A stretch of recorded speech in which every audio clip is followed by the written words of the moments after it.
need to be some consequences for these other countries, including China. Here's your choice. War or economic leverage? Pick one. You can't do nothing. The more you understand. There's more options than just self-destruct our economies and send the military to you as well, right? Like there's a whole host of things that you can do, right? Like there's happening with the tariffs. The more you would likely support it. I'm not saying that you're, as a leftwood, you're just ignorant or uninformed. If you understand that it's not about tariffs, and a lot of Americans may not know this, that a lot of tariffs were threatened in the first Trump administration. Some were implemented, but not all of them. Okay, so you're hearing economists say these tariffs, it's going to be an increase of costs, increase in costs in goods and services. Okay, but the main point to remember is they're a negotiating tactic. And they're a negotiating tactic that works because Donald Trump does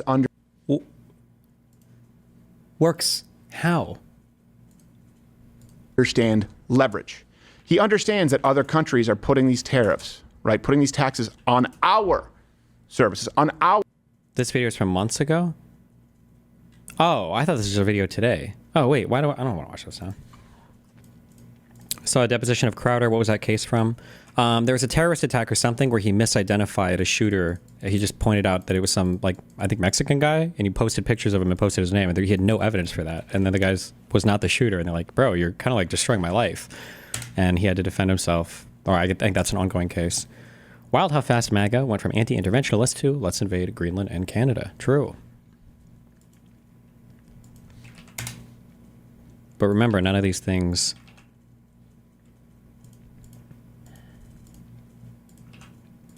are hard positions. God, fuck, I can't do it. Sorry, fuck, I need it. Okay, I've closed all other links on my... I just don't know what's real on the internet anymore. It's so hard. Like, it's difficult to read this stuff. Question, do people really not understand how insanely racist and toxic Ethan Klein is being? I was a fan of both creators before they worked together, and Leftovers was honestly a good place to deprogram inherent right-wing social and political bias. That means turn people into communists, by the way. This literally all blew up because of a marginal disagreement over Gaza. That's why? Really? Hasan was nothing but charitable to Ethan. Understanding his view as someone with ties to Israel, always telling his fan base that Ethan is progressive and in the right place. I mean, his heart's in the right place. And I have never seen an example of Hasan being anti-Semitic, a terrorist sympathizer, or anti-Ukraine, pro-China and Russia. All of these examples are in the video, by the way. Anti-Semitism is arguably rife in the video. You could say it was the clips of him over and over again accusing all Israelis of being inbred, which is kind of weird. Terrorist sympathizer, he literally shows terrorist propaganda on stream multiple times, sometimes to other people, like Nick Pollum, like the video of the plane landing on the fucking ship, taking it over. Anti-Ukraine, Crimea, more like Crimea River, that's Russian territory, he says. Pro-China, making fun of the fact that savage Tibetans were civilized by the wonderful Chinese invaders. Pro-Russia. I don't know if he's anything pro-Russia explicitly, just a lot of anti-America. Ethan has yet to show a single instance in which Hasan excused anti-Semitism or said anything remotely anti-Semitic. He's acting like Hasan is the ringleader of this anti-Semitic terrorist cabal, and the only commonality between this creators is their Muslim heritage. What? It's insanely disgusting and straight up racist fear-mongering. Like, is this dude genuinely afraid of socialists? What? Do people really not see this is an insanely racist, unhinged, and uninformed? I still think that last time Ethan was on Hasan's stream haunts him. I think he feels because he donated to Palestine and put up a post he did in 2021, that should be enough to not be criticized for saying stuff like Yitzhak Rabin is a peaceful dove when the guy said he wanted children who were throwing stones at tank bones to be crushed. What the fuck is he? What the fuck? I'm sorry, wait.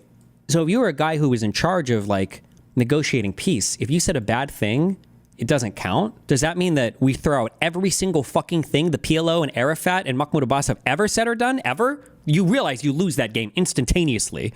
Also, yeah, I don't even know if Rabin said anything like this. There's a lot of I don't know if this was about Rabin or if it was about Sharon.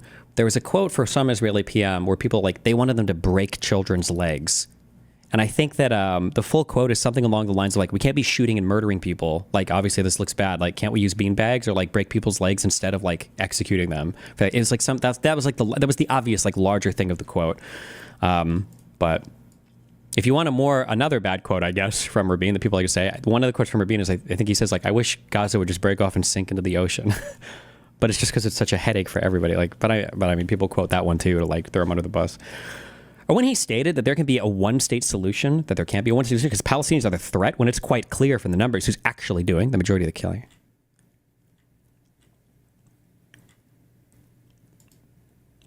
Okay, I don't care.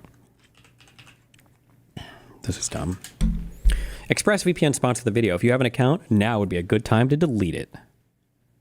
I used VPNs to play games like StarCraft and HOTS, which don't work well over IPv6 networks.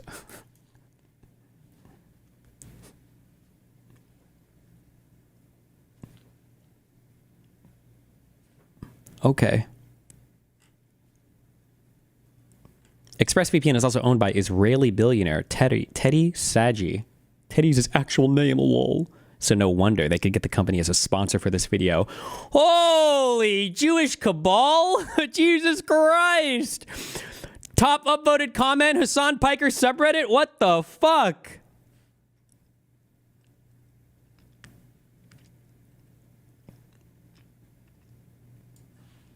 Does he own ExpressVPN? I don't even know. Damn, these Jewish billionaires all working together. What the fuck?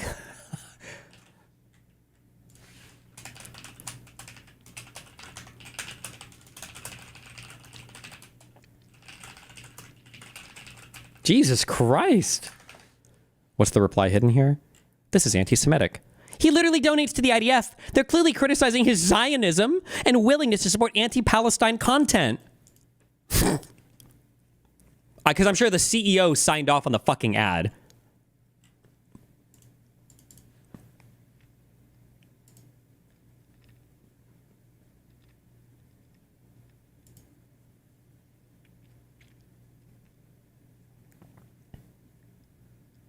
$6.4 billion. Why can't these guys please come buy my elections? Cyber Ghost, private internet access, PIA. Ooh, that's why we got that sponsor for Bridges. Oof, ZenMate and Intego. Oh no.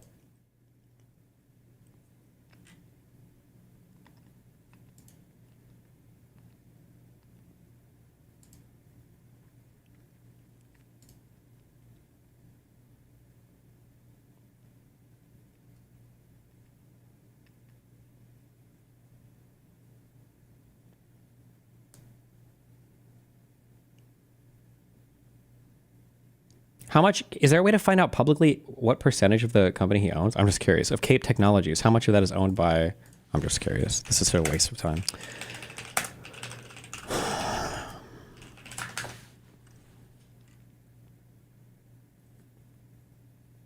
He owns 54.8% of Cape's stock.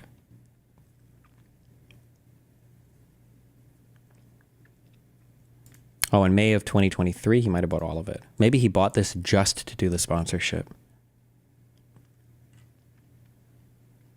Okay, he might have almost sole control of the Cape company. All right, which one first? Oh, God. Okay, sanity check. Or this is this just on Monday? Maybe this will just make us feel bad, too. I have no idea. What's your VPN of choice? I don't know. I feel like they're all... Oh, IPA, I think. Use the Bridges link. But I think they're all relatively equivalent as long as they haven't had a history of leaking anything or getting hacked, I guess. On Monday, Donald Trump is going to take the oath of office for the second time. On Monday, Donald Trump is going to take the oath of office for the second time. Whoa, deja vu. During his first administration, there was a question of how he wields policy in the government, the question of how he wields and uses and raises money. We're used to talking about that with politicians. But there was also the separate question of how he wields and uses attention. And Trump, whatever else he is, he's a master at using and wielding attention. Donald Trump has met the media moment. Conflict is attention, and attention is influence. Donald Trump is a marketing genius. He understands stagecraft. He understands the power of the visual image. In some ways, the defining feature of the last decade of public discourse has been Donald Trump as the center of attention. My friend Chris Hayes is best known as the host of MSNBC's 8 p.m. show, All In. But he just wrote a great book called The Siren's Call, How Attention Became the World's Most Endangered Resource. True. I've read most of the books on attention out there. This one is, I think, the best one at understanding the value of attention today, because it isn't just in danger. It is the world's most valuable resource. And the people who are on top of the world right now understand its value and understand how to wield it. And that's what this conversation is about. It's a curtain raiser on the intentional regime we're about to enter. As always, my email, ezrakleinShow@nytimes.com. Chris Hayes, welcome to the show. It's really great to be here. So you've got a cable news show. You're an attention merchant. I am. What is different about the way attention felt and worked in the early 2000s when you were starting out, when I was starting out, and the way it feels and works for you now? Wait. Okay, NVIDIA, listen, NVIDIA, we've already accepted that stock is fucked, okay? We've already accepted that. CrowdStrike, it's a strong child, okay? Down 2.3%. This is supposedly these are after hours trading, I think. So after hours means very low volume. Lower volume means more volatility on price. So it doesn't necessarily mean that this is what it's going to open at, okay? My Vanguard S&P 500 ETF, 1.5 points. We'll be okay. Look at crypto. How is that doing? Somebody can correct me if I'm wrong, but in all the times I've checked in the past, doesn't crypto basically just follow the U.S. economy? Like, it's not like it works in the opposite as a hedge or anything. I'm pretty sure it just like goes, like when the markets go up, crypto goes up. When the markets go down, crypto goes down. Like, it's basically just another commodity. I don't know. That's how I view it. People are fucking retarded, bro. Whatever. That's a great question. One is just there's more competition, so much more competition.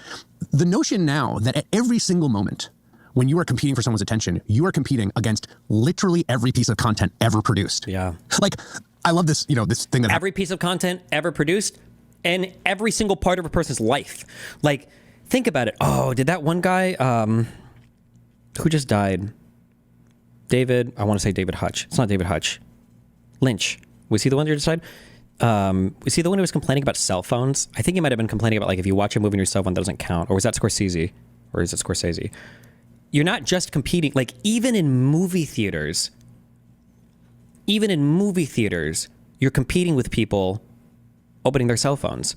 Like, the competition is fierce for people's attention. It's insane. Happened a few years ago where, like, Suits, which was a network show, that became like the most watched show on Netflix. And it's like, it never would have occurred to me back in 2013 that, like, I might be fighting for eyeballs with someone watching Suits. At every single moment that you are trying to get someone's attention now, the totality of human content is the library of your competition. Yeah. And that was not true. I think that was not true in 2000. I mean, it was definitely not true in 2000. It's weird going in a lifetime from the problem of too little content to too much. I remember being a kid and I would read the cereal box. Absolutely. I would read anything around me.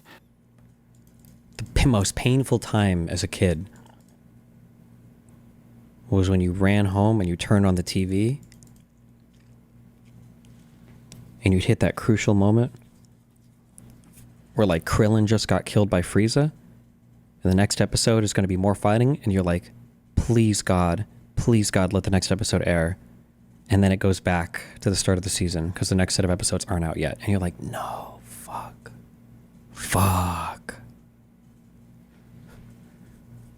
You just didn't know. We didn't have, like, an internet to tell us back then when the next season was coming out. So you just wait. You just tune in, enraptured by the TV, not knowing if the next season was starting to air again or not, or if you were just going to repeat. And there was never enough. There were all kinds of times in my life when I was caught without anything to read. And now it never happens. There's so much of my life that would be better if I was caught without anything to read. But in my pocket is this portal to, what is pretty close to everything ever written. Pretty close. I mean, I remember a version of the Elias Sports Bureau's, like, sports baseball compendium of stats.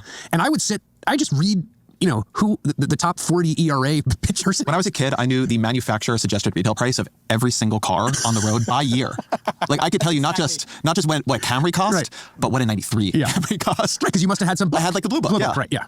And you would, in some ways, right, the lack of choice forced a kind of focus. And I think you and I, we're roughly the same cohort. I was at the sort of front end of, like, RSS Google readers and blogs, and this idea that you could synthesize an insane amount of information very quickly if you kind of curated it and you created processes to feed it into you.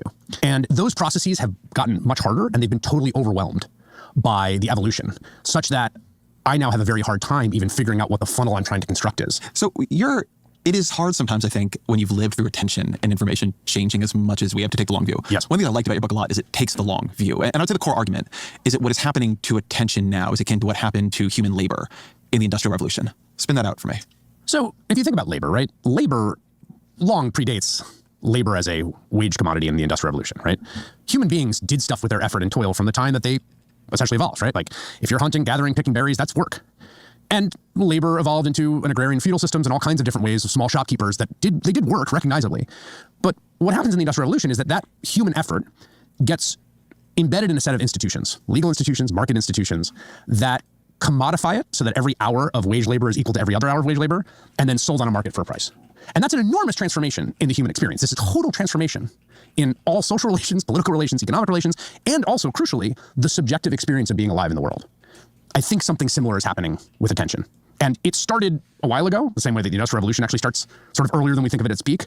But we're reaching a crescendo where this thing, attention, which predates it being commodified, people have always paid attention to stuff, is now this market commodity that's extracted and sold. But go deeper. What do you mean? What makes attention priceable and tradable now differently than it was before? Or is that not the ground of the analogy? Like go into the specifics of this. So there's a prehistory here, which is that from the birth of what we would call recognizably modern media, and the penny press and magazines are probably the first place that you would call it that, particularly Benjamin Day's New York Sun, which has the idea that you charge people a penny for a newspaper. You lose money on each newspaper, but you sell the advertising, right? So the thing you're selling is the audience. Modern media has had this model for a long time, and basically it's all been selling attention. Billboards, newspapers, magazines, radios, TV. You got a big-ass chain, bruh? Nope. I can't order any online, so I never buy any new ones. I only got this one in New York. But because I get scared that if I buy shit online, it's going to be fake. I'm going to get scammed like a retard. There's a few things that make it a difference in kind now, I would say. One is the sophistication of how minutely you could capture people's attention and how quickly and sophisticatedly you could bring it to market. So you've now got these nanosecond auctions that are auctioning off your eyeballs in the moment you're loading a web page or in the moment that Instagram Reels is going through. So that's one change. The other is just the ubiquity. The TV can't travel with you. Magazines can, but eventually you read everything in the New Yorker and that's it. The birth of the smartphone produces a ubiquity of attention to be captured and sold that just represents a kind of break. Like it just wasn't like that before. One of the things happening in this era, the reason I think people are so interested in books about attention, I think there's a few chain shops in Miami. You really think in Miami or Miami Beach they would sell like jewelry? You think? It wasn't like that before. One of the things happening in this era, the reason I think people are so interested in books about attention, concerned about attention, is that the supply of attention is being changed and transformed by this process. It is being trained. Yep. My attention has been trained to want more than it used to want, to be more despairing when I can't get it. But also, I mean, the internet in a way, with just a much higher level of sophistication, turned into a massive experimentation. Oh, look, they're using my mic. These are re-20s, guys. How cute. For what works attentionally. It's just like this endless gain of function biolab for attention. Like I really think of like a lot of social media as gain of function research for takes. Yeah. Where like if you tweak the take and tweak it and tweak it, at what point does it go viral? At what point does it go too viral and it like destroys your career? Right? Like you can escape the lab in a way. But there's something about not, I think, just seeing attention as a commodity, but seeing it as something that is manipulable, shapeable, changeable, such that our collective attention as a resource is changing that feels important in this. I agree. And I think, when you had... I don't know if they'll get into this, but this is something that I stumbled into this as a streamer. And by stumbled into it, I mean, I'm a genius and I figured all of this out on my own.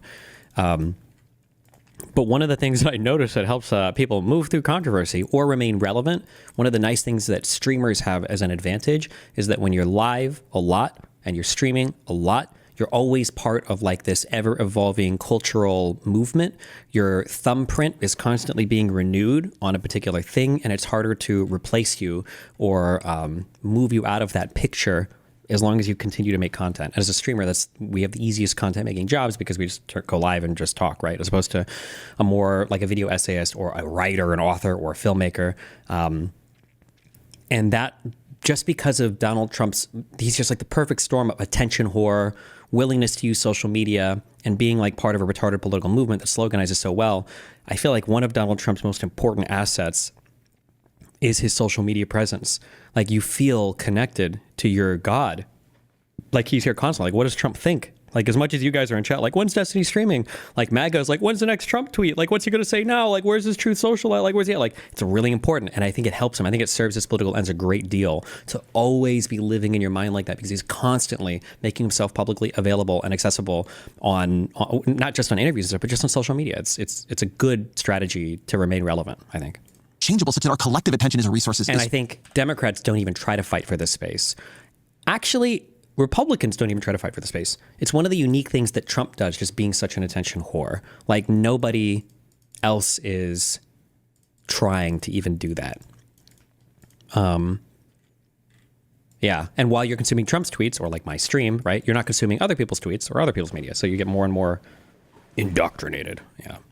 Attention is a commodity, but seeing it as something that is manipulable, shapeable, changeable, such that our collective attention as a resource is changing, that feels important in this. I agree. And I think, when you had Graham Burnett on the show, who's great on this and attention researcher, he talks about fracking, right? And the point of the metaphor of fracking, right, is that you need more supply. Oh, I guess this is part of, in the earlier iteration of this would have been the 24-hour news cycle, right? This is why news media stations wanted to be playing 24 hours, 24/7, so that they're always on your TV. Yeah. Attention researcher, he talks about fracking, right? And the point of the metaphor of fracking, right, is that you need more supply. So, there used to be a certain category of oil you could get, and then market demand said you had to go get more of it, and they figured out a way.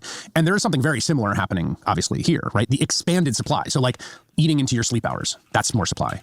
Getting children, that's more supply. Looking at 2 or 3 things at once, which would have seemed totally, like, antisocial and borderline deranged 2 or 3 years ago, 5 years ago, 10 years ago. Watching a movie while staring at another screen. Like, if someone did that 10 years ago, you would have been like, what are you? It would be so weird. Is that attention mongering inherent solely to populism? No.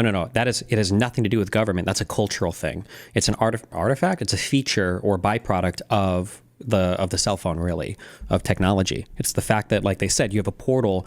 Like every single person, basically, almost on the planet. Like even in Africa, like smartphones, not just cell phone smartphones, are like super proliferating almost everywhere. Almost every single person on the planet can pick up a device and read and see almost every single thing that's ever been produced. That's insane. That's just crazy. The qualitative or subjective experience of what attention is shifting. You talk in the book about attention now being the most valuable commodity, the most important commodity, the commodity that so many of the great modern businesses, among other things, are built on, like Google and Meta. And I still think we're realizing it was undervalued, or maybe that its most important value isn't selling it off to advertisers. So I've been thinking a lot about Elon Musk, who emerges in your book as a slightly pathetic figure, right?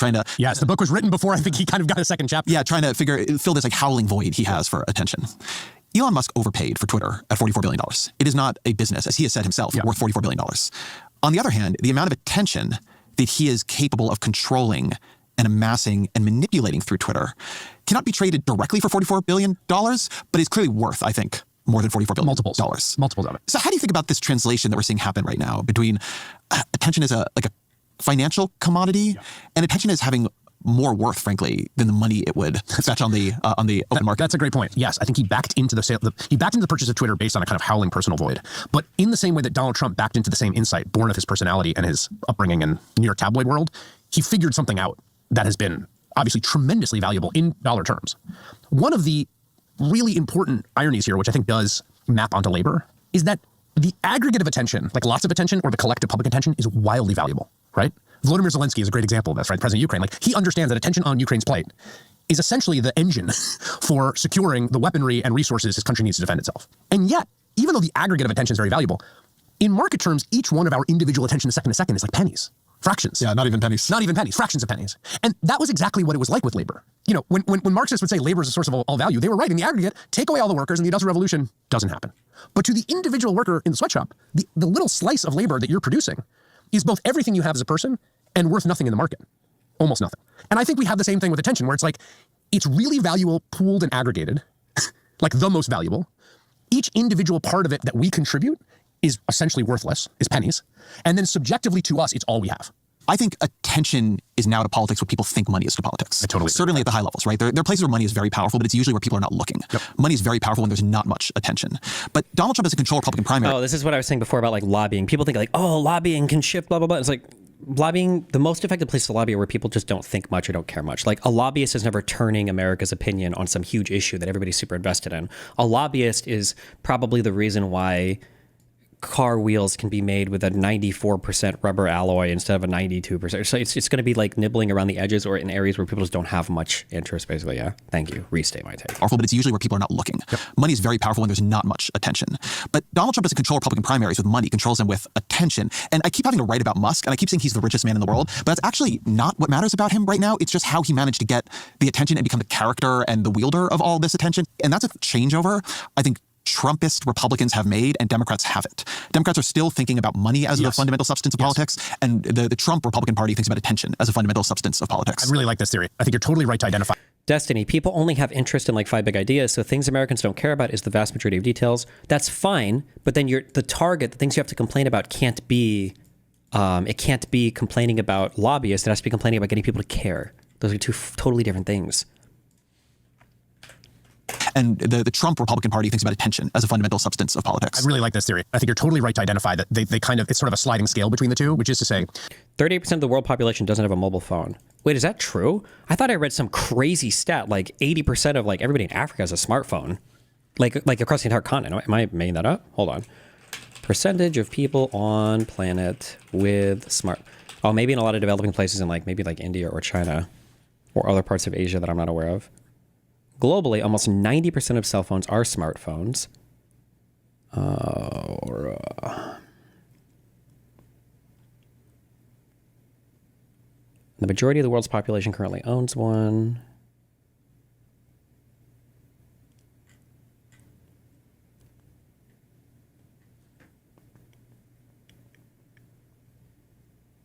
Oh, like India's at 46.5%. Okay. Nigeria's at 38.1%. Okay, maybe it was higher for cell phones, but not smartphones. I don't know.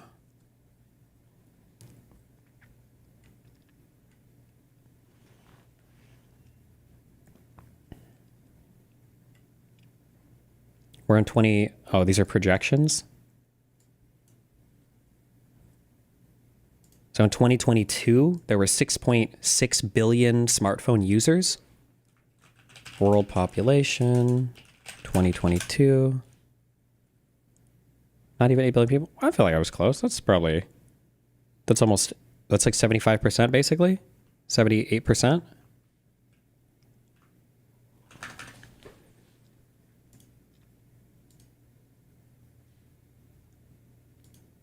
But this number includes toddlers. True. Fuck you. I was mostly right then. Politics that had the least attention, money matters the most. Right. So in a state rep race, Yes. right? Money really matters in a state rep race, partly because no one's paying attention to who the state rep is. Local media's been got money in. can buy their attention. Money can buy their attention. So like you could put out glossy mailers. There's a lot you can do that, the further up you go from that to Senate to president, the more attention there is already, the less the money counts. And you saw this with the Harris campaign. They raised a ton of money and they spent it the way that most campaigns spend it, which is on trying to get people's attention, whether that's through advertising or door knocking, right? But largely attention and then persuasion, right? I'm running for president. Here's what I want to do. Here's why you should vote for me. Now you can do that at billions of dollars worth, and everything is just like drops of rain in a river, because there is so much competition for attention. And so what they figured out, I think, was that They being Harris or they being Trump? They being Trump, and I think Musk, is that what matters is the total attentional atmosphere. That in some ways it's kind of a sucker's game to try to like pop in and be like, I got mad. Hey, do you like tax cuts? What do you like? Like all that's just going to whiz past people. Yeah. That the sort of attentional atmosphere, that's where the fight is. And that's what Musk's Twitter purchase ended up being. And this is why the like a Joe Rogan appearance, or really a Joe Rogan political endorsement constantly every single day for 3 fucking hour shows is worth so much more than like Jesus Christ coming down and endorsing your candidate and then assuming back up to fucking heaven or whatever. An enormous, almost like Archimedean lever on the Assumpting? What's it called when you go to heaven? It's an assumption, right? Do you say assuming back to heaven? I don't know what the word is. Ascend? No, not ascend. There's a specific word for the assumption of a person goes up to, or is this only a Catholic word? Or wait, is that when a living person goes to heaven? Fuck, I don't remember. Maybe it's only in a living person. Don't know, don't care. Cringe. electorate. I think this is right. I think there's another distinction between Democrats and Republicans here, which is that I think Democrats still believe that the type of attention you get is the most important thing. If your choice is between a lot of negative attention and no attention, go for no attention. And at least the Trump side of the Republican Party believes that the volume, the sum total of attention is the most important thing. And a lot of negative attention, not only fine, maybe great, right? Because there's so much attentional energy and conflict. And so you really see this, like Kamala Harris, and once he became part of the ticket, Tim Walz, and behind them Joe Biden, before the changeover, they were just terrified of an interview going badly. Yes. Trump and Vance, and I mean, they were all over the place, including in places very hostile to them. Yep. You have to be very careful. We have to be very careful with our diction now. We need to analyze all the words and concepts that we're using. When we say negative attention, what does that mean? Because while Trump, from our appearance, is like, wow, Trump is okay even with negative attention. What we perceive as being negative attention was not negative attention for him or his followers. Like that was the game that they played. It's almost impossible to have negative attention for Trump because he's either doing something good, in which case it's positive attention, or he's doing something bad, in which case it's like an epic Kecius Maximus moment, and then it's like funny and it's good attention still. So like it's really hard for there to even be negative attention for Trump just because of the fan base that he's cultivated. Yeah, and Vance had a ton of interviews that went badly. Yeah, but they were everywhere. Yeah. Because they cared about the volume of attention and were completely fine with the energy that negative attention could unlock. I think this is the key insight, the key transformational insight of Donald Trump to politics. J6 was hugely unpopular, no? Yeah, I think J6 was actually unpopular, yeah. But it's because if they would have won, though, it would have been mega popular. But it was largely eroded over the years and people cared less when he was still able to play that attention game, so. Thanks. So generally in politics, you want to get people's attention for the project of persuading them. Friends, Roman countrymen, lend me your ears, Mark Anthony says, before he proceeds to attempt to persuade them, right? What Trump figured out is that in the attention age, in this sort of war of all against all, actually just getting attention matters more than whatever comes after it. And one way, reliably, to get people's attention is negative attention. Like, if you insult people, act outrageously, I mean, this is literally, there was a commercial model for this. You just got to be so careful how you phrase this. I may be looking into this, but like, you're calling it negative attention, but it's not negative. It's epic and it's hilarious. And Bannon did a good job at like shaping Trump's activities and the way that he would orient himself, you know, towards this attention economy in a very smart way. When you say, oh, he's being negative by calling people names and stuff, that's not negative to his fan base. That's epic and hilarious. It's not negative, right? But maybe they'll flesh that out more. This, which is shock jocks of the 1980s and 90s that we grew up with, right? Like, they were in a competitive attentional marketplace in local places. Shock jocks said outrageous things. They weren't trying to get someone to vote for them. They just wanted you to know that they were running the morning zoo. You know? I don't know how to insert into the discourse a strong enough point that Joe Rogan is much better than Howard Stern was. Yes, it's true. Like, nobody quite wants to admit this because now Howard Stern has become this lovable uncle who, you know, for liberal. Like, I don't know if I agree with that. Joe Rogan is better than what Howard Stern was. Like, the question is like, what's better? What's better, a crackhead or like, what's better, a crackhead and a heroin fiend or like an alcoholic? Like which one is better there? And it's like, well, probably the alcoholic, I would imagine, right? But it's like, okay, well, what's better? Or I guess what's worse, I guess, right? Like, so the alcoholic's probably better than the crackhead heroin fiend, right? But like, okay, well, now what's better? The crackhead heroin fiend who's a homeless dude or a janitor, or the alcoholic that's like a neurosurgeon? Well, okay, fuck. Well, now like probably the alcoholic is worse because I expect this guy to do neurosurgery. It's not good that the janitor guy is like heroin and crack addicted, but he's just a janitor, right?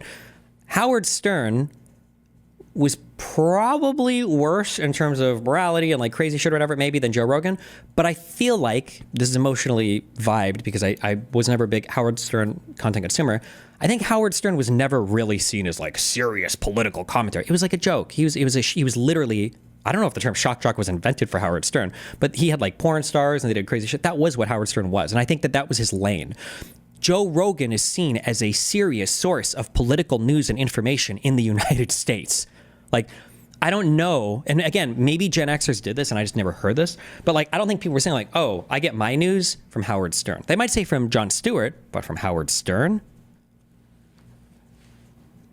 No. But Joe Rogan? Stern was. Yes, it's true. Like, nobody quite wants to admit this because now Howard Stern has become this lovable uncle who, you know, for liberals, who has Hillary Clinton on his show, and I think Kamala Harris went on his show. But I think Rogan is the inheritor of Stern, basically. And, you know, Rogan has become much more right-wing in the past couple of years. But compared to what Stern was, Rogan is just smarter and preferable. I think that's probably true. But what I find crazy... If Rogan just did an entertainment show that people just watch to laugh at, sure. But Rogan is like platforming, like Rogan is arguably one of the largest instigators of the new anti-vax, anti-med feelings in the United States. Maybe it'll proliferate to the world right now. Like, he was platforming all the would anybody know who Dr. Robert Malone was without Rogan platforming him? All of the crazy ivermectin shit that he also like accelerated into orbit. And yeah, I don't know, man.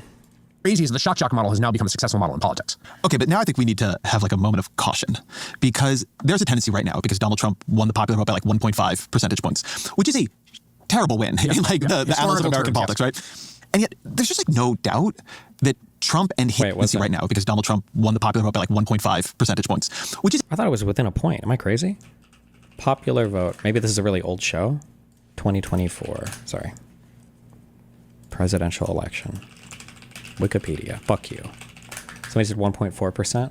Was it that much? Oh, okay, it was 1.5 points. 49-8 to 48-3.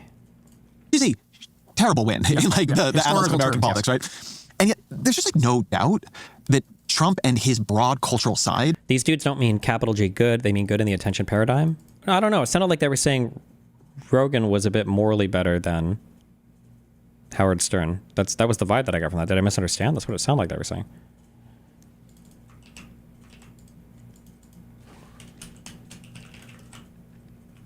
No, they weren't. I don't think so. Wait, fuck. Let me re-listen. Sorry, hold on.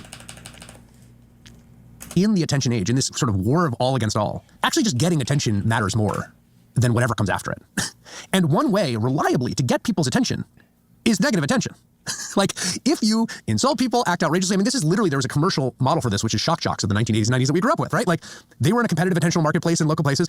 Shock jocks said outrageous things. They weren't trying to get someone to vote for them. They just wanted you to know that they were running the morning zoo. You know? I don't know how to insert into the discourse a strong enough point that Joe Rogan is much better than Howard Stern was. Yes, it's true.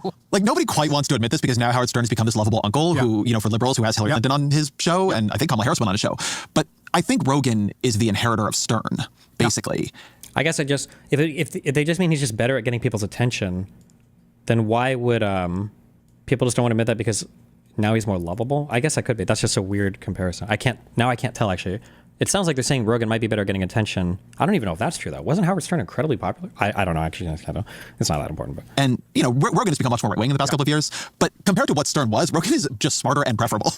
Well, no. They are saying, no, hold on. My original interpretation was correct. Now they're saying because Rogan's right-wing, yeah. So they are saying that Rogan is better than Stern. But Stern was in his lane, I think. I think that's probably true. But what I find crazy is the shock jock model has now become a successful model in politics. Okay, but now I think we need to have like a moment of caution because there's a tendency right now, because Donald Trump won the popular vote by like 1.5 percentage points, which is a terrible win in like the annals of American politics, right? And yet there's just like no doubt that Trump and his broad cultural side have won some kind of cultural and attentional victory that is much bigger in its feeling than the actual electoral victory. They want. So some of these things both feel true. Like, I'm not sure this works as well in politics, but in terms of changing the culture, like his win has changed the culture immediately in a way that I would not have foreseen and does not reflect. Like, if you just told me the election results, I don't think they would feel the vibe shift. So I agree with that, and I want to sort of take those in two parts, because I think the politics is actually worth taking a second with. Mark Robinson ran for governor of North Carolina. He was already elected as statewide as lieutenant governor, said lots of outrageous things all the time.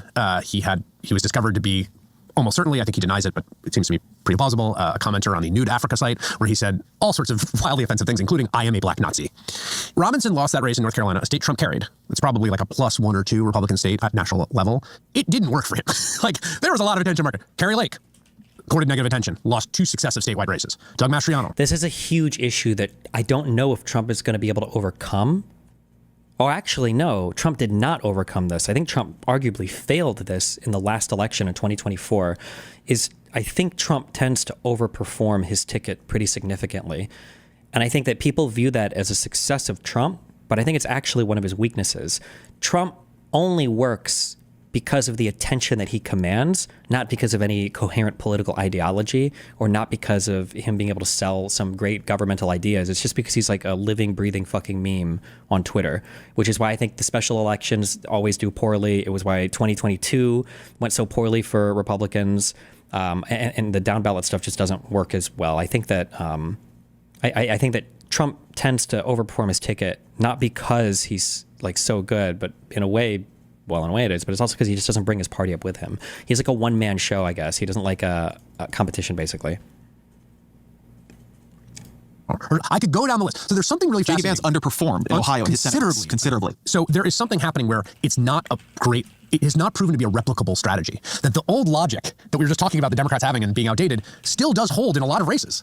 That said, in terms of influence, I think negative attention is incredibly effective. And I think you're seeing this shock jock, you can call it shock jock, you can just call it trolling politics. I mean, it is trolling politics. The idea of trolling, and the reason that trolling exists, is it's easier to get negative attention than positive attention. It creates a conundrum for the other side, which is, do you ignore them while they say horrible stuff, or do you engage them and give them what they want? And I think this kind of trolling politics, which was really Donald Trump's insight, is the most transformational part of politics now, and you're 100% correct. His one folly that he is working on overcoming, all of his nominees are trolls now too. Yeah, but I don't think anybody is as funny as Trump was. And I won't say is, because the Trump that got elected in 2024 would have never won in 2016 nobody would talk about him. He lost, I don't know if he just got old or spiteful or what, but he lost a lot of that energy. But I don't know if any of the sycophants or people revolving around, like people tried to duplicate it a little. I feel like Vivek was the most on the nose, like wannabe Trump guy, but nobody just had the same energy or whatever, I think, when, yeah. Correct.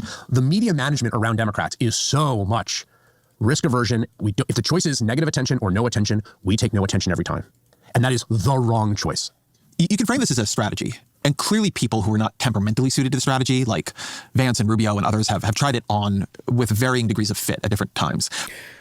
I feel like I might be playing too much or favoring my own strengths here, so I could be biased in my own direction. But I feel like it's not just about wanting more negative attention. It's about when you've captured the attention for yourself, you have to be able to play off of it, right? So like being witty and having snappy comebacks and being able to like verbally outperform, you know, your interlocutor or whoever you're having a debate with or back and forth with, these are really important things, I think. And it's not just enough to get negative attention. You got to be able to do something with it. This is one of the big mind fucks I had with Mark Gudgel when my alma mater wrote that hit piece on me.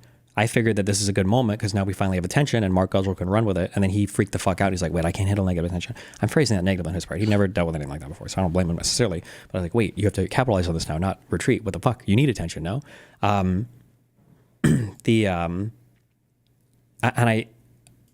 Anthony Weiner could do it, but he had his issues. Maybe Gavin Newsom can do it. I don't know if I've seen him as much.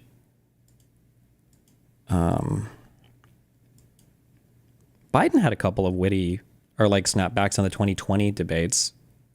I don't know who else. The Democrats just don't have those people. I don't know why. Because they're so unfucking funny. They're too fucking soy, maybe. I don't know.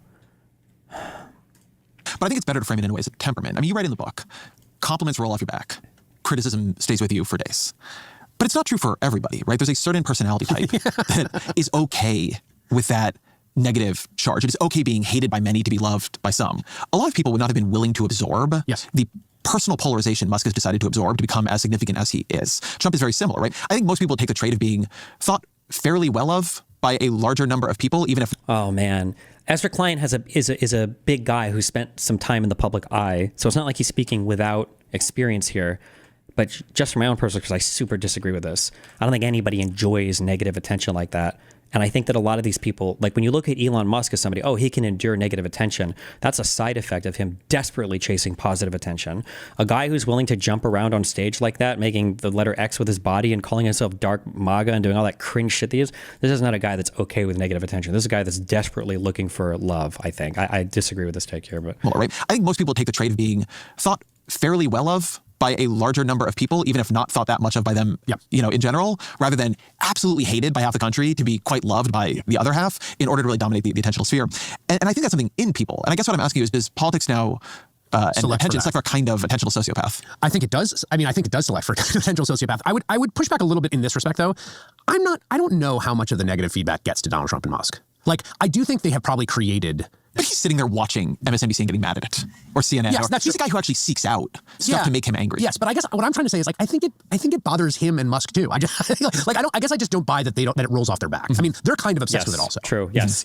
So that fixation. He should push harder on that. They are very obsessed. Like Trump, you can tell. Like whoever is nice to Trump, like. Trump gave that interview to Bloomberg, and now he's like shitting all over them. Wait, was it Bloomberg or the Wall Street? No, it was Bloomberg, right? And now he says like, I think it was shitting on Bloomberg, right? He was shitting on the Wall Street Journal. He did that in 2 different truths we read today. Like if somebody gives him bad coverage, he shits on him. When they give him good coverage, he's nice to him. Like Trump is very responsive to stuff like that. But when you're responsive to how people treat you like that, you're also training them to treat you a certain way too. Be nice to me, and I'll be nice to you. Be mean to me, and I'm going to put your name in all of my tweets, and I'm either going to threaten to kill you, threaten to arrest you, or just shit on you constantly until you lose all your bussbusiness. And is manifest differently. It at least doesn't turn them back, right? They don't recede from the idea that they're sort of zen-like, well, you know, people just hate. Like that's not what's going on psychologically. Fair enough. So yes, I worry actually that it now selects for a kind of sociopathic disposition, or just a very like broken and compulsive one. Because like I don't, just speaking for myself, like, you know, I have the show-off demon in myself, and I've from the time I was very young wanted people to pay attention to me. I don't love that part of me. I don't think that's like the best part of me. I think that my relationship to it is a little fraught and intentionally managed. And I don't think that, like, I would be a better person if I let that beast run loose. And I worry that the incentives are to basically do that, both for everyone individually, in politics and culture everywhere, and also in the kind of collective public sphere. Let me say the thing that I think is the deepest problem here. I think fundamentally the most competitive attentional regimes select for the parts of people that you would never want to be leading countries that are, in the aggregate and over time, kind of the most reactionary. Yeah. That's the deeper problem. The types of people that obsess over this type of attention, the types of people that want to be loved by everybody and to constantly be in everybody's mind they're not good people for leading companies, or for, like, sometimes you have to tank on popularity. Sometimes you have to do things that are the most popular. Sometimes you have to act in a way that just isn't going to net you the most amount of favorable attention at all points in time. You know, you don't want a guy who's looking for applause to be leading your country or your company. Worry about tabloid coverage of crime. Tabloid coverage from crime, which literally goes back to Benjamin Day's New York Sun. He was the first New York newspaper to have a court reporter who went to the court and said, wrote down what he heard, right? Tabloid coverage of crime 100% has an ideological valence that is conservative, reactionary. So I think generally competitive attention markets select for negativity. They select for all kinds of things that are generally lead people towards their sort of most reactionary selves. And then the negativity bias of competitive attentional markets also means it's really hard for incumbents. We've been, I think, talking about attention mostly in terms of social media here. Yeah. And I want to talk about another way that attentions and the way we think about stories changed in this period, which is reality television, which is the other side of this that Trump comes out of. I mean, I understand Trump is sort of made by Twitter at that time, cable news at that time, and reality television. Joe Rogan weirdly also comes out of reality television. But one thing that has felt true to me about Trump's second term, much more than the first, is it feels like reality television. It is all these secondary characters with their own subplots and their own arcs, and what's going to happen with Pete Hegseth, and over here's RK Jr. And it's so crazy. And this is like I can never do psychedelics again. Is it like, it feels like we've been training for this all of our lives. It feels like what they're describing sounds like streams, right? There are side characters. You've got orbiters. You've got arcs. Like, remember the McCarthy arc?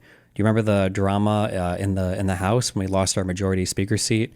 Do you remember, like, it's like reality TV, I guess. Maybe that was it. Maybe streaming mapped onto reality TV in a way that was closer than I realized. I never really watched much reality TV, so. But one thing that has felt true to me about Trump's second term, much more than the first, is it feels like reality television. It is all these secondary characters with their own subplots and their own arcs, and what's going to happen with Pete Hegseth, and over here's RK Jr. and Musk. Trump is playing much more than he did in the first. In the first term, Trump was the only character of the Trump administration. Yep. Now he's playing a role that feels to me much more like the host. Like sometimes he comes out and somebody actually is voted off the island. It's like, well, Matt Gaetz is gone now, or so-and-so is gone. People get fired, or he settles like the big plot of that week, right? He's going to side with Musk and Ramaswamy on H-1B visas, right. Or he comes in to announce a new plot like Greenland, right? He's not the only for running a new competition. Yeah, he's not the only figure. He's the host, the decider, the something. Compared to other administrations, even compared to his first, this one is feeling programmed in a very different way. I'm guessing somebody obviously has to follow the plots and report on them night after night in the eternal purgatory that you are in. There are worse fates. Does that resonate for you? It does resonate. I mean, yeah, if you've ever talked to people in reality television, like, they select it for people with very flawed personalities, borderline personality disorder, narcissism, because that produced conflict, and conflict produced drama, and drama is, conflict is what keeps attention. And those people like attention. Like, they're talking about streams, right? What do they select for? Narcissists, BPD? This is Lav and Mr. Girl right here. Disorder, narcissism, because that produced conflict, and conflict produced drama, and drama is, conflict is what keeps attention. And those people like attention. Not all of them, but the ones they pick, right? Exactly. You pick people on reality shows who like attention and are willing to absorb negative attention to be the star. Exactly right. And you don't pick people who are just sort of like shy and go along to get along, right? Because what does that get you? So that model, I think, explains a lot about the personalities that are selected for in context of intense attentional competition. In terms of the programming, I totally agree, although I do think it's totally like instinctual for him. Like, I don't think it's that plotted out, but I do think fundamentally he thinks that you need to keep he needs the attention at all times. And he just has an intuitive sense of that. The Greenland thing's a perfect example. And there's been 1,000 of them in the first Trump administration. There'll be 1,000 more, which is like, what do you do with it? Like, is it attention getting to be like, the incoming president wants to take over Greenland? Like, yeah, it is. Is he serious? I don't know. Is it a good idea? No, it's not. Should we debate it? Should we talk about, I don't know. But we're all just now inside the attentional vortex. You just have to keep in mind, though, right? Like, I'm making fun of Trump. I need to be more careful.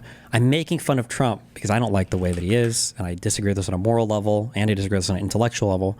However, like, as I'm making fun of the way that, like, remember earlier I said if people were to email me like this, I would call them schizophrenic, right? The reality is that this is effective communication because it's bombastic and it's crazy and it is schizophrenic. And I don't want like a boring fucking bureaucrat posting messages about like, today we expect to tariff Canada and Mexico. We hope to see them cooperate with us on future border security. That's boring. This shit is funny and it's memey and it's exciting. And it's just, it's not just attention getting and that he's just tweeting or that he's just being out in front of you all the time. That he just has sidecars. It's also that it's like, it's entertaining at the same time. Like all of this is like a form of entertainment. We debate it. Should we talk about, I don't know, but we're all just now inside the attentional vortex of the Greenland conversation. And he's done that again and again and again. But it's a way in which his sense of it seems to have changed. It was a well-remarked on and reported dynamic of the appointments in the first term that he had a casting orientation to them, but it was visual. He wanted people who looked like a Secretary of State, a general, a Federal Reserve chair. Right. How the fuck do we go from well-spoken, articulate Obama to this schizo retard? I think to some extent, you had a self-selecting mechanism a little bit for politics and for voting, and that if you kind of wanted to get, into politics or be interested in politics, first of all, people kind of thought you were weird, or you were just a college kid who was also weird, but you kind of had to like go out of your way to do it. But now it's everywhere. It's in front of everybody all the time. Asmongold, World of Warcraft streamer, weird guy that lived in crazy. He's the largest politics streamer on Twitch. Or me, I was a pro gamer and I do politics. And Hasan Piker, he's always done politics. But like everything is political now. All the things are politics now, and everybody has access to politics all the time. I don't have to like go to some political forum or pick up a political magazine or watch like the news boring channels. But now it's everywhere. I can see it on my phone and every single piece of content I engage in. All my social media platforms, all my TV shows bring up politics. My movies have political jokes. Everything is part of the culture war. Like, yeah. So that means that more people are involved and invested that maybe aren't the best types of people to vote on policy. And they're really just voting on who they think is like the funniest or most epic dude. But it was visual. He wanted people who looked like a Secretary of State, a general, a Federal Reserve chair. Right. So you got people like Rex Tillerson and Jay Powell in Trump 1. He is building characters and selecting people who are good at going on podcasts, for instance, or being on TV in Trump 2. Yes. I mean, that latter point, I think he is selecting for people that will keep attention and communicate for sure. I mean, I still think there's a certain amount of casting look to it. With all of, we should note, like all of the biases that come with that, right? Like if you're looking for a general on central casting, you're looking for a white man, right? Which is part of, I think. Yeah, but you're not looking for Pete Hegseth. I guess, although I also think there's a certain amount of like, who does he see up on the TV? No, I think there's that, but I mean, it's a different story, right? I mean, Pete Hegseth is a different kind of character. I mean, he's an underdog in the thing he's going into now. For sure. Right? He's, it's more the sort of like a soldier who's going to take over and disrupt the thing. Look, I'm not saying it's all planned out. I'm just saying that there's been a way this feels different. Oh, definitely. I mean, I think there's also an Occam's razor. Well, I don't know. I also think the man is the oldest man ever to be elected to be president of the United States, and like maybe doesn't want to spend as much time doing everything. And kind of, if someone says, in this season, we're going to let you, like last season of the show, you had really long shooting days. This season, we're going to front some other characters, so like we can cut your shooting days in half. Like, I think there's a little bit of that happening now. I want to ask about the Democrats in relationship to this. And I guess one way to do it is that since the election, I mean, any room with 6 Democrats is a postmortem now, whether formally or informally. Personally, my favorite. I'd like to keep this going for years. There are parts of the postmortem that are divisive in the party, right? Yep. Did they, move too far left, or actually did they moderate too much? And what about Gaza? And the one that every room of this I'm in, everybody agrees on is, and it's always said the same way, is that Democrats have a media problem. Yeah. I'm curious what you think that means. Well, I think there's 2 components. We need Jon Stewart, the old one, not the new one, Jesus. You need to have funny, personable people that people like and are cool. Like, it's soy and shitty to be not even just a progressive, but even a liberal. It's like soy and shitty. Like, if you think of liberal, it's like, oh boy, time to put away the fun words, and now it's time to be boring, and land acknowledgements and pronouns and blah, blah, blah. And it's like, oh, here are the conservatives. Hell yeah. Bust out the slurs and the fucking Trump clips, baby. Let's fucking go. Like, it's just like cringe and boring. Democrats have a media problem. Yeah. I'm curious what you think that means. Well, I think there's 2 components to that. One, I think you cannot avoid is that whatever you think about Joe Biden's abilities to be president in the sense of doing the job day to day, he was very clearly, and I think irrefutably, incapable of occupying the bully pulpit. Like, I just don't think there's any debate or argument on the other side. Like, empirically, he gave fewer interviews, he gave fewer press conferences. Go watch Barack Obama be president, or George W. Bush, or all these people to Joe Biden. Like, it just was the case that I think largely due to his age, he was not capable of focusing and occupying the attentional space at the center of the presidency. That it is possible that his age factored in here in terms of bully pulpit, or in terms of attention getting abilities. However, Biden did come in saying his job explicitly was to work together and to heal the soul and to be a president for both sides of America and blah, blah, blah. And if that was his goal, things like bully pulpiting wouldn't have really furthered it. And he was able to, if his mission was on the legislative agenda, he surpassed wildly everybody's expectations for that. But if you just wanted him to be like a Trump 2.0, he failed miserably there. I don't think he came in to do that. I don't think he could have done that, to be fair as well, whether because of age or demeanor or anything else. But so you got to start with that. Would it have worked? I don't know. I believe Joe Biden in 67 wins re-election. That he can tell a story about his own record. If you want my counterfactual on this. That's basically what I think I maybe. kind of agree with that. And I'll say, I kind of agree with that. because this is arising with like all the fury I felt about it all year. Going back a year, I talked to people, I will say, because of the way that... What does bully pulpit mean? It seems like random buzzwords that means get people to do stuff. I think it means that, like, if you don't play ball with me, I'm going to crush you. That's the hardest version of it. So, like, when Trump says, this guy is not working with me, we're going to remember that. You're getting primaried, motherfucker. You're out of here if you don't play ball. Like, that Trump probably lives on the bully pulpit. Trump is constantly signaling to people, making up nicknames for people that don't play ball, being nice to people that do, calling out people who he's going to try to help primary if they don't play ball with him or cooperate with him in some way. Like, he does this constantly. About it all year. Going back a year, I talked to people, I will say, because of the way this conversation's happened at the absolute highest level of the Biden administration. And one thing that they were not shy about saying when I was making these arguments before I even made them publicly about, can this guy really run again, is I would hear something like, look, Joe Biden can perform the presidency, but he can't perform the presidency, was a wake up put to me. And they still thought it was okay to run him again. You gotta do both. Which shows an unbelievable devaluing at the highest levels of democratic politics of attention. So that they thought like it was okay that they could just make this argument. Well, like, this guy can't perform it, but that's entertainment. This is a presidency. It's not about who's the best celebrity or who can go on Jimmy Kimmel. But yeah, but it's, again, this is retrospectively, it's very easy to say this, but like prospectively, think about it. Trump versus Biden. Do you think that entertainment matters or what's actually happening in the United States matters more? Well, if you think that entertainment matters, sure, you would have been right last election. You wouldn't have been right, though, in 2020. Trump was still undeniably more entertaining in 2020 and commanded far more attention than Biden did through his whole presidency. He was a president, right? Trump commanded so much more attention. It was so funny. But COVID and everything related to that fucked with everybody so much. Trump lost the election. And in that sense, like if you would have applied the same heuristic back then, I don't know if you would have had the correct answer. It's easy. It's always be careful when you're retrospective. I'm not saying that they're necessarily wrong. I think that they are right. I do agree with them. I'm just saying it's not always so simple to pick out, like, well, what do Americans care about now? Especially when Americans don't even know what Americans care about, right? Like, how many of these guys, not these guys in particular, I mean these guys like the Jews, how many of like these analysts who were like, well, we should have focused on the economy, or we should have, Americans really do care about inflation. I said that, Americans care about inflation. I don't actually know now. I don't know if that's true. I don't know if Americans ever gave a fuck about inflation. They said they did, but now I don't know if that was a proxy for something else, because I guess we'll see when Trump's next approval numbers come out. But if tariffs come through, eggs are fucked. They're not more expensive. I think in some places they're unavailable now. These were supposed to be the most important things. No, I don't know if people care a fuck about them at all, even though every poll said, this is what I care about, this is what I care about, this is what I care about. Do you? I don't actually know. Of course it partly is. So that's the first layer, right? But that connects to the next layer, which is the obsession with what, is called the mainstream media, the legacy media, all of which is is understandable, but is increasingly a conversation that like a relatively small part of the country is part of. And they're still laser focused on that. And again, I get that. And they're laser focused on it in terms of not making news. Right? Like, I think about this phrase all the time, like not making news as opposed to making news. Making news means getting people's attention. Not making news means not getting people's attention. And the goal of a lot of Democrats always in their communication is to not make news. And Donald Trump's goal is always to make news.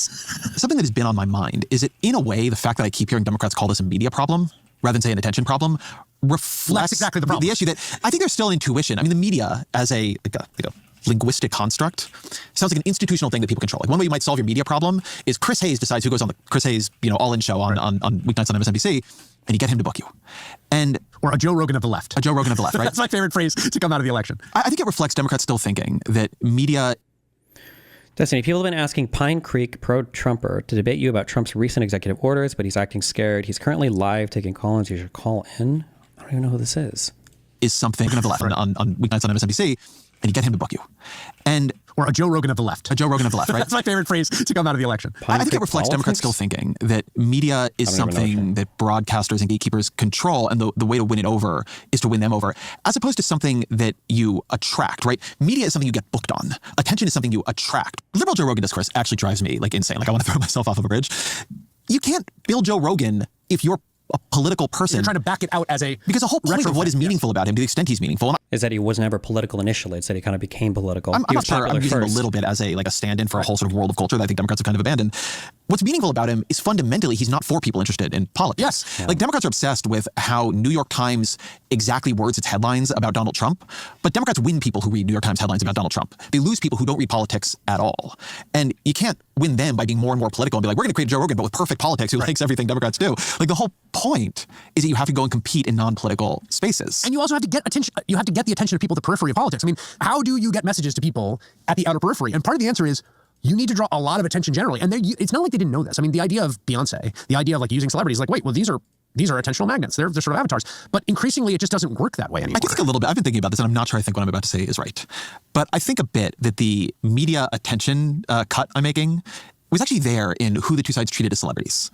Because Democrats treated as celebrities, yes. like Beyonce and Taylor Swift. And there's kind of mocking, like, well, look, they've got Kid Rock over there at the RNC. Right, yeah. But the actual celebrities that Republicans were relying on were UFC influencers and random podcasters. And I do think there's a way in which this election, in a background fashion, was testing this question of, well, actually, who are the celebrities today? Or at least in a Is there a reason you seem to be expecting Trump's approval rating not to plummet like it did in his first term? I don't know if Trump's approval ever moved.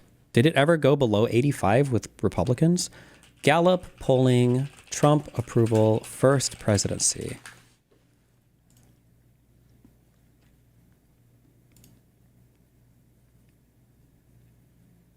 Oh, towards the very end, it might have, just because COVID was so fucked. Can I get the breakdown by party?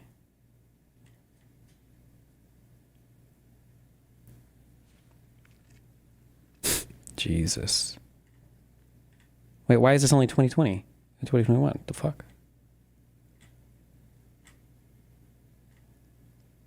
Plummeted? Like he had the COVID shit, but like, look, it was pretty stable for. He was super unpopular with. Oh wait, this wasn't even COVID. You're right. This was This was like J6 shit, kind of. I think. Well, no, actually, I don't know. If this was a poll taken on January 4th, 2021, this would have been before J6, right? I think.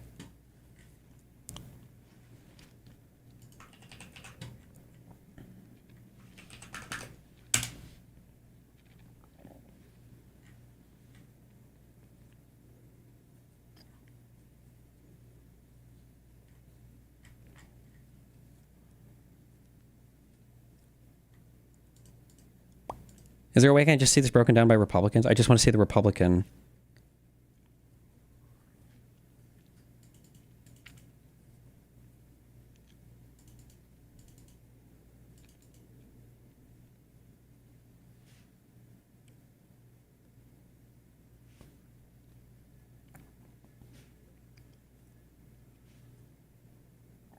The poll tab.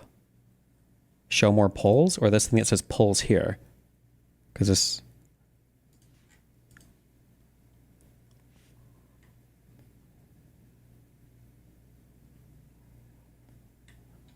I don't know. Okay. Whatever. Don't care.